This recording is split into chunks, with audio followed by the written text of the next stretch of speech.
Jadi kita punya unggul lokal, kebetulan memang tiga besar nasional Pak di 2015. Kopi kita sangat sangat berani untuk jual keluar. Selamat siang Sobat BSIP. Siang ini kami berada di kedai kopi Pak Jalil. Hari ini kita pengen mengupas, meminta informasi kepada Pak Jalil yang juga sebenarnya petani kopi dan pelaku usaha. Bisakah Bapak menceritakan awalnya Bapak memulai usaha ini? Kita berawal seputar daerah kita Pak. Kita lebih banyak wilayahnya di perkebunan kopi semua. Jadi harapan kita kemarin ketika kita mengolah kopi, bahan kopi kita nggak mutus. Hampir setiap bulan punya kopi. Nah itulah kenapa kita ada alasan untuk bergerak ke kopi. Nah, kenapa jadi memilih usaha kopi Pak? Itu tadi Pak, alasan kita bergerak di daerah dingin.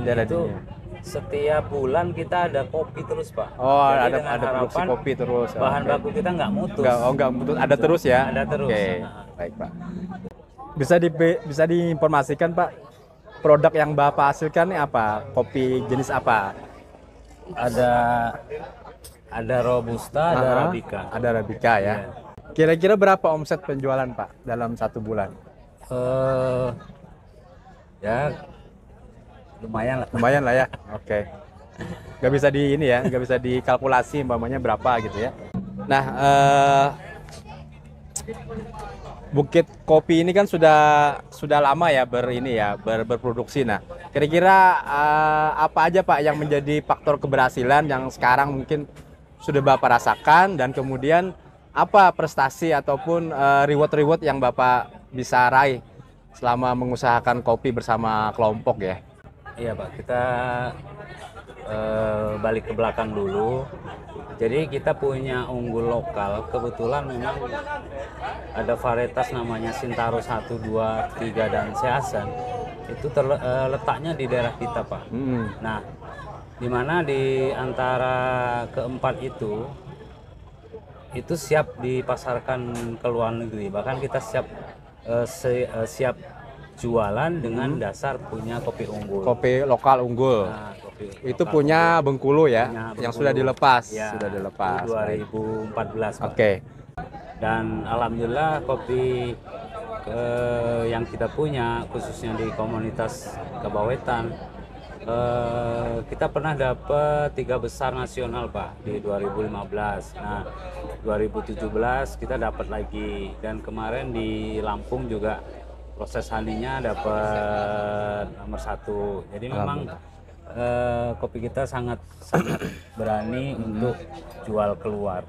Selama ini apa aja Pak kiat-kiat ataupun usaha-usaha yang dilakukan, selain mungkin tadi ada kelompok ya, saling berdiskusi, apakah ada juga peran-peran pihak-pihak lain yang juga mendukung kesuksesan Bapak ini dalam meningkatkan produksi dan penjualan? Banyak Pak, dengan difasilitasi sama Dinas Pertanian, kami juga sering dikirim, dilatih, pelatihan proses, pelatihan budidaya, terus dibarengi juga dengan bantuan fasilitas pengolahan kopi. Baik, terkait mutu dan kualitas Pak ya, apabila kita pengen produksi itu bagus, bersaing di pasar global, pasar internasional, berarti kan harus ada standar ya. Nah, selama ini pihak-pihak siapa Pak yang mendorong agar komoditas ataupun produk-produk yang Bapak hasilkan ini bisa sesuai dengan standar? Ya, terima kasih. Jadi Dinas Pertanian juga sering mengarahkan untuk standar mutu kita lebih bagus. Jadi sementara ini mungkin Dinas Pertanian lebih berperan Pak untuk sementara, sama Dinas BISP ya, BISP yang sudah mensupport kami untuk standar lebih bagus lagi ke standar SNI. Baik. Nah, kemudian ini pertanyaan penutup nih Pak ya. sebelum kita akhiri, bisa Bapak memberikan ya pesan-pesan atau motivasi nih kepada kawan-kawan yang juga bergerak di pelaku usaha kopi agar nanti bisa juga mengikuti jejak Bapak yang sekarang merintis agar produk kopi ini bisa ber-SNI atau bersertifikat. Seperti apa Pak? Jadi di kopi itu banyak Pak sebenarnya. Kalau kita bicara kopi, yang kita sayangkan selama ini gini Pak. Jadi setahu orang atau anak-anak muda itu kopi cuman intinya nanam, panen dan jual. Padahal di situ ada namanya sertifikat budidaya, ada sertifikat prosesor, ada sertifikat roastery dan barista, Q-grader. Nah, di situ ada lingkup untuk jadi cuan-cuan Pak sebenarnya. Ada, ketika didalemin, ada potensi untuk iya, bisa menghasilkan. Iya, bukan cuman jualannya tok Pak. Iya, ada pos-posnya untuk mencari cuan di situ, Mencari di kopi. keuntungan di situ Iya. Pak ya. Oh, baik.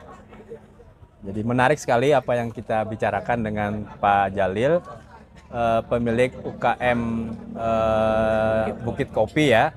Saya pikir banyak di Kabupaten Kapahyang ini yang seperti Pak Jalil yang juga mengusahakan terkait dengan kopi.